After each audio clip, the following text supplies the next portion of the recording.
Hello people, this is Eric Cobra and this is Let's Play Skyrim Blind.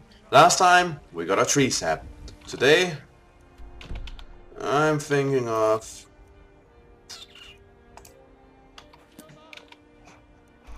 getting down here and learning that whole, voice thingy. Now from where should I go? This looks fine. So, I'm wondering, that dragon bone stuff I'm carrying around, it's pretty heavy. So I assume there's some use for it.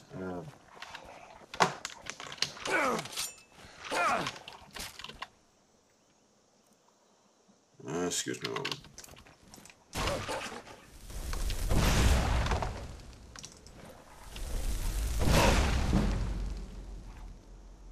Where was I? Ah, yes. I'm assuming there's some purpose for it, but is it like... will I find a recipe eventually? So should I hang on to it? Is there some place I can store it because it's quite heavy? And stuff like that. Or should I just sell it and get a lot of money because it's worth a lot, I notice. Also, I need to get that way. Huh. Whee! Low water. So yeah, I loaded, started back in Dragon Reach and decided to teleport here on the right side of the river this time. So yeah. In any case, also magic items has to be recharged? Like, it has ammo? Why? Like, does the magic get worn out? Why would I even bother with magic weapons then? When I got spells?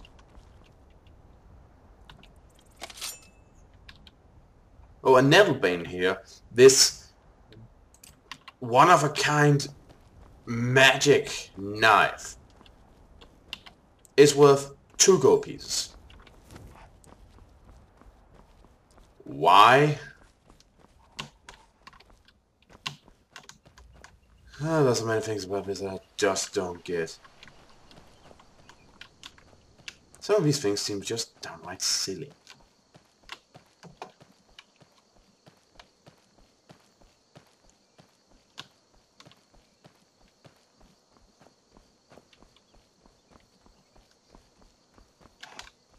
Like, I can maybe see the whole, have to recharge stuff thing. Hello. Are you finished ogling the grotesque? I suppose I should be grateful you didn't simply attack me. You okay? I'm one of the afflicted. I'd have been dead from this plague a year ago if not for Periite's protection. Where you going? Returning to High Rock.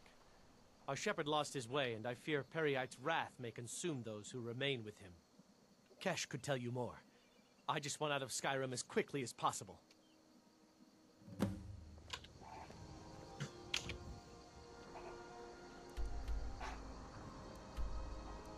Is that anywhere nearby?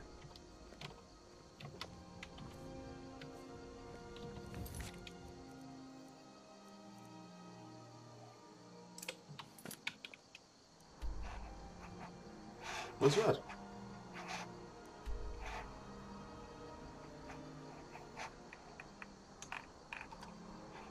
Oh wait, it says over here. Huh, that's far away. In any case, I can maybe see the whole have to keep your weapon up to snuff and such like that, but why waste a soul gem on that? Why not, I don't know, go to the local enchanter and have him spruce it up like you go to a smith to get it repaired? Do you need to get your weapons repaired? I haven't seen a durability set or something. Which makes it even weirder in my eyes. Maybe it's just the way I see things. Ooh, another tomb. Should I go tomb raiding? I'm not thinking that's what it would be a good idea.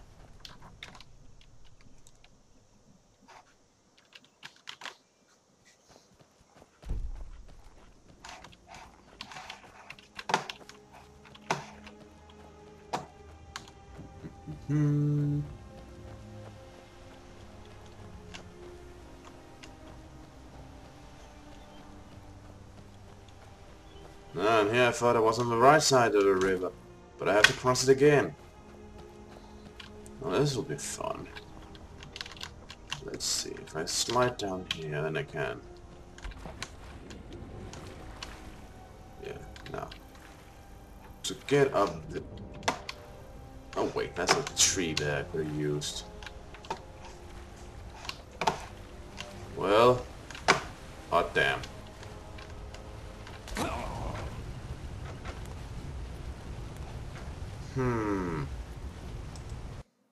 This is strange, it's like this water doesn't protect against fall damage at all. And we're back here, and this time I'm saving. Also, there's a random chest here. Oh.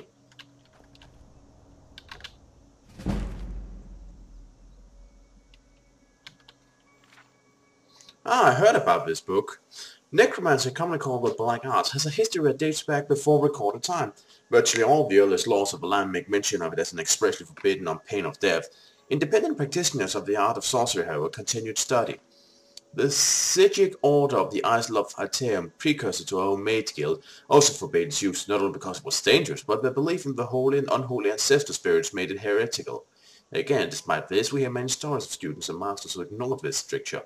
When Scalarian left Aetheum, he may have disagreed with the Sigics much, but he also refused to allow necromancy to be taught in the guild. Almost 1,100 years have passed since the time of Scalarian, and there have been many archmagisters to leave this guild. The question of necromancy has continued to be asked. The strictures against it in the guild have never been lifted, but attitudes about it have shifted back and forth over the years. Some archmagisters have been inclined to ignore it entirely, some have found very actively against it, and some archmagisters have been rumoured to be necromancers themselves. In my new role as Archmagister of the Mage Guild, it is my duty to set policy on this matter. Though I have my own opinion of the Black Arts, I took counsel with two of the most learned mages in the Empire, Magister Carlis of Corinth and Magister Uliseta Grakok of Orsinium, and we debated for 2 days. My thoughts are summaries of the salient points of debate, arguments and counter-arguments will lead to the resolution of the Mage Guild on the subject of necromancy. Argument by Master Grakok. Necromancy is poorly understood. We will not make it disappear by ignoring it. As an intellectual institution dedicated to the study of the magical arts and science, we have obligated to the truth. We have obligations to the truth. Censoring ourselves in our scholarship is antithetical to our mission of neutrality and objectivity. Counter-argument by Master Carlis. The Mage Guild must balance its quest for knowledge with responsible caution and ethical standards. It's not censoring a student's course of study to have him proceed cautiously and with purity of purpose. It's not limiting a student's freedom to set rules and boundaries. Indeed, it is essential. Argument by Master Carlis. Necromancy is an anathema throughout the civilized world. To embrace it publicly, the Mage Guild would inspire fear and hostility in the populace at large. Scalarian wants this institution to be unlike the Sigic Order. It was elitist and separatist. We ignore public opinion at our own risk. We will certainly lose our charters in many places, including very likely the whole of Morrowind, where sentiment against necromancy is very strong. Compliment by Master Grakok. Yes, we should be sensitive to the concerns of the community, but they should not and must not dictate our scholarship. Necromancy to many uneducated persons simply means an evil mage. It is madness to limit our work because of prejudice and a half-formed understanding. It is an affront to the purpose of objective study to turn our back on a subject merely because of public opinion. Argument by Master Grakok. Necromancers are the scourge of Tamriel. Whether operating independently on concept with the Slows or King of Worms, Manny Makor, they are responsible for many horrors, animated zombies and skeletons and other forms of the undead. To best combat this menace, we must understand the powers of the Necromancer, and we cannot do that by restricting our study of the Black Arts. Counter-argument by Master Carlos. No one is disputing the threat of the Black Arts. In fact, that is the very essence of my argument against the Mage Guild making it a school to be taught to initiates. We can and should know what our enemy is capable of, but we must be careful not to step into a trap of looking too deep into his ways and making those ways our own. We do no one any good if by studying the evil ways we can become evil ourselves. Yes, reanimating corpses is bad. Shooting people in the face with fire is good. Argument by Master Carlos. Necromancy is inherently dangerous. One cannot dabble in it. The simple spell requires spilling of blood and immediately begins to corrupt the caster's soul. This is not conjecture, but simple fact. It is responsible of the guild to teach and thereby encourage a sort of magical study, which proves itself time and time again to bring nothing but terror and misery on the practitioner world. Argument A counter-argument by Master Krakok. All schools of Magicka are dangerous to the uninitiated. A simple fireball spell from a school of destruction can cause great harm when cast by a novice, not only to others but to a mage himself. The school of mysticism, by its very nature, forces a practitioner to divorce his mind from logic, to embrace a temporary soul insanity, which one might argue is very likely to corrupt one's soul. Argument by Master Krakok. The guild already permits some forms of necromancy. The schools of Magicka are, as we know, artificial constructs, originally formulated by Vanus Galerian to divide and thereby simplify study. They have changed many times throughout the years, but at their heart every master knows they are all linked together. When a student of conjuration summons a guardian ghost, he is touching on the school of necromancy. When a student of enchantment uses a trap soul, he too may be considered guilty of a black art. The school of mysticism, as I have stated before, has some kinship with necromancy as well. To state that students may not learn the ways of necromancy is to stifles common skills in the other, more historically legitimate schools of the guild. Counter-argument by Master Carlos. Yes, the schools are intertwined, but the standard spells of each school have passed with proof of time. We know that the student of mysticism properly instructed will not be permanently harmed by his experience. In many ways, it is a question of extremes, how far we would permit a student to take us. Necromancy by its nature relies on the practitioner going further into the darkness when his wise virtually guaranteeing his destruction. It has no place in the mage guild. Conclusion: the risk of studying necromancy outweighs its usefulness. The guild does not wish to censor the study of any of its members, but it will not tolerate studies in the black arts except in limited form for the purpose of combating its evil adherents. This may only be done by rare individuals who have proven themselves both highly skilled and highly cautious, and then only with my express permission and supervision. Afterward, I regret to acknowledge the truth behind the rumor that Master Ulysses Krakok was more than an apologist for necromancy. She was a necromancer herself. Upon this relation, the Knights of the Lamp attempted to arrest her at the Guildhouse Norsenium, but she made good her escape. We have every confidence in her replacement, Magister Norsenium. Well, I disagreed. I respect her logical reasoning enough to include her argument in this book, and I see no reason to remove them. It is disappointment, however, to see that her interest in the truth was not more than an euphemism for her slavery to the black arts. This unfortunate situation merely illustrates how essential it is for the guild members to be aware of the law of necromancy and be vigilant to its practitioners' infiltration in their mage guild. Alright, new mission. New mission. Find Master Ulysses Krakok and make her the new head of the mage guild. If that is indeed possible. We cannot have such unscientific simpletons guiding our magical studies. I mean, I've used necromancy, and I haven't spilled a drop of blood yet. Oh, goddamn lockpicks.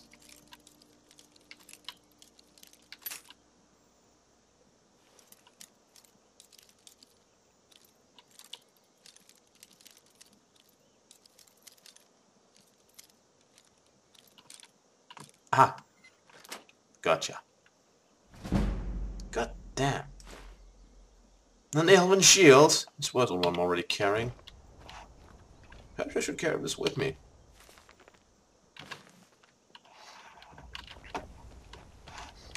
Necromancy corrupt the soul. Yeah, so I noticed. That's why I'm totally fine, isn't it?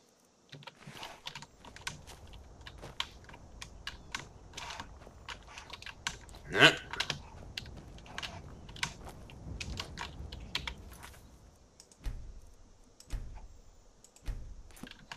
I spilled blood. I haven't spilled a single drop of blood. Picked a bad time to get lost, friend.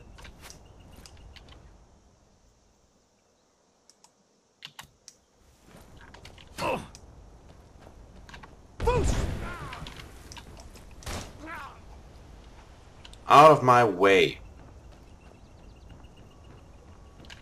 I'm walking here.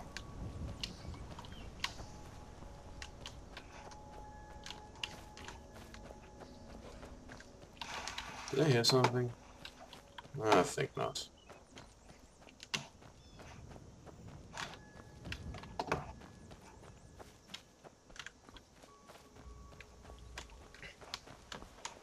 Seriously, how do we even know that? We don't study it, we just know it's dangerous. How do you know it then? Seriously, there is no such thing as forbidden knowledge, and there never has been. There's been fear of knowledge, and fear what that knowledge can bring, which has often been motivation to ban it. But the very concept of forbidden knowledge is an imaginary construct designed by those who are afraid to study something, afraid of the consequences. And it's true, some knowledge can be used for evil. Oh, well, what some may define as evil. Everything can be used to cause destruction. Knowledge of a knife. You can use it to carve a beautiful spoon, or you can use it to stab someone in the back. Knowledge is neither inherently good nor bad. It just is. It's how you apply it that defines it as good or bad. But then it's not the knowledge itself, but the way you applied it that's defined. Knowledge is neutral and should be pursued. That I honestly believe.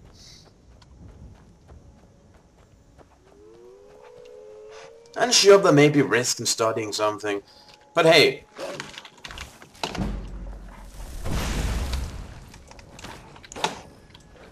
living is a risk. The only way to discover more about the world we live in is by taking some risks. You don't learn anything new by covering your head and saying, no, it's bad, we can't learn about it. I mean, what had she done? The only thing she had done was study necromancy. Had she killed someone to reanimate him as a ghoul? No. Had she... I mean, apparently it's okay to steal someone's soul and put it inside a gem to fuel magical weaponry. But God forbid you reanimate that corpse! That doesn't even make sense, does it? Am I just talking crazy right now? I mean, does that make any sense? Like, I can violate your soul and use it to fuel my axe, but I will not use your corpse as a servant. Your soulless corpse. Because that would be wrong. Or something. I'm sure you may argue spilling blood I had to kill something first, but it's not like there ain't enough excuse to kill stuff around here. I mean, there are bandits everywhere. Aggressive animals, giant spiders, horror after horror after horror. What's now around the corner? And trolls.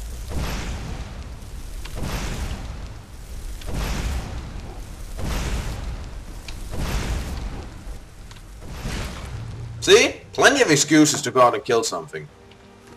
And then do this. No, that makes me wonder actually. Let's see, spells. Didn't I get that?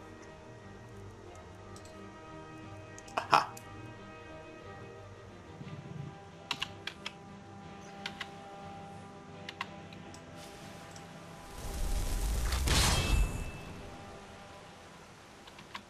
Huh.